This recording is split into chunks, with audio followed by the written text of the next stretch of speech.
This is definitely becoming a skill-based real estate market. What do I mean by that? I mean that as the market is shifting, the market is moving. It's not crashing, it's just moving. So where is it going? If I had a crystal ball, I'd have the answer to that. I just don't know where the market is going, but what I do know is what's happening right now.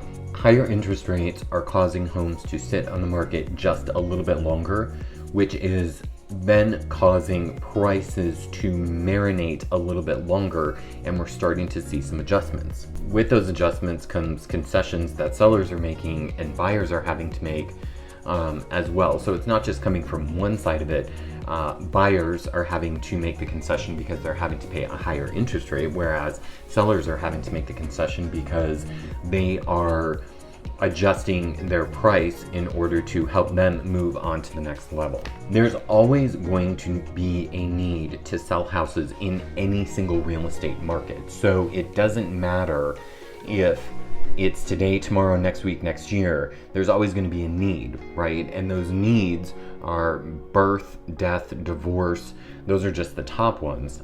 Some of it's retirement. Some people retire and they want to move out. So there's a definite need that people are going to need to buy and sell real estate through any market. It doesn't matter. When the market crashed in 2008, there were people that had a need to sell because they couldn't afford their homes anymore. They couldn't afford those mortgages, and there was a need for people to buy because they could get a house at a discounted rate.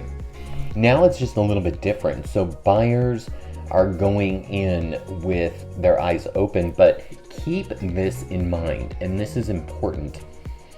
Buyers that have been in the market the last 6 months that weren't able to afford a home, their interest rate has gone up and their buying power has gone down. So they see that they can now write lowball offers on the houses that they once qualified for and no longer can qualify for. But we also have to take into consideration the buyers that were not in that crazy market because they saw what were happening to their friends. So they decided to not get beat out in that market. So they took a step back. Now they're getting pre-approved and finding out, okay, well, I can afford an $800,000 house.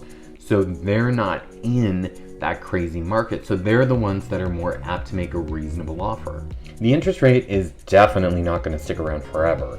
It's going to keep going up in the short term, but it's not going to stay, at 6-7% forever. So it doesn't matter if you buy a house today at 6%, in 2 years you can refinance out of that. I always tell people, marry the house, date the rate.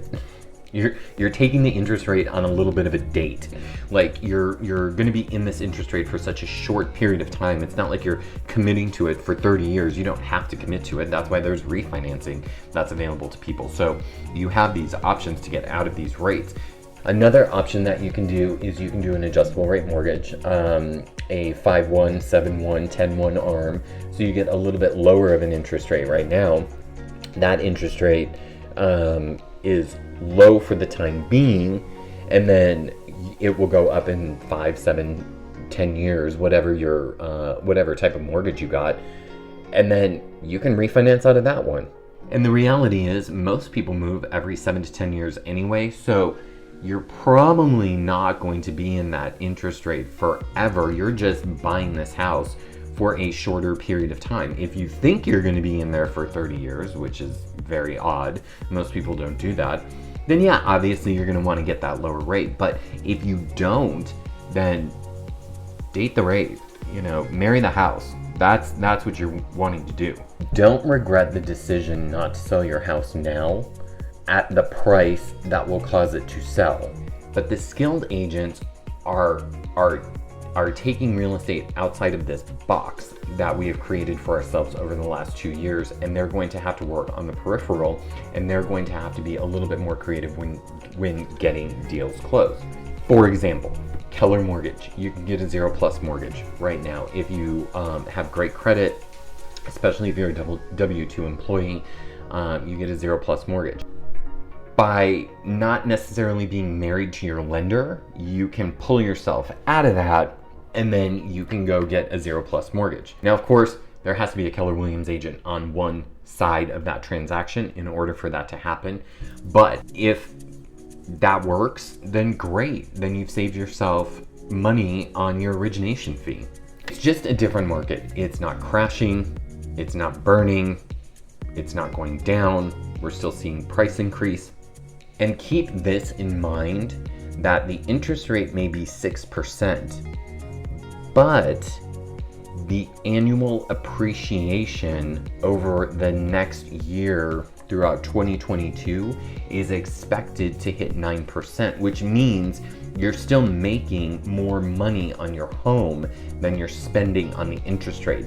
And that's what's important, making that extra money. So you have to think about that. You can also buy down the rate too. And those are different conversations that we can have, but there are solutions in this market. It's just becoming a little bit more skill-based in this market in order to make that happen.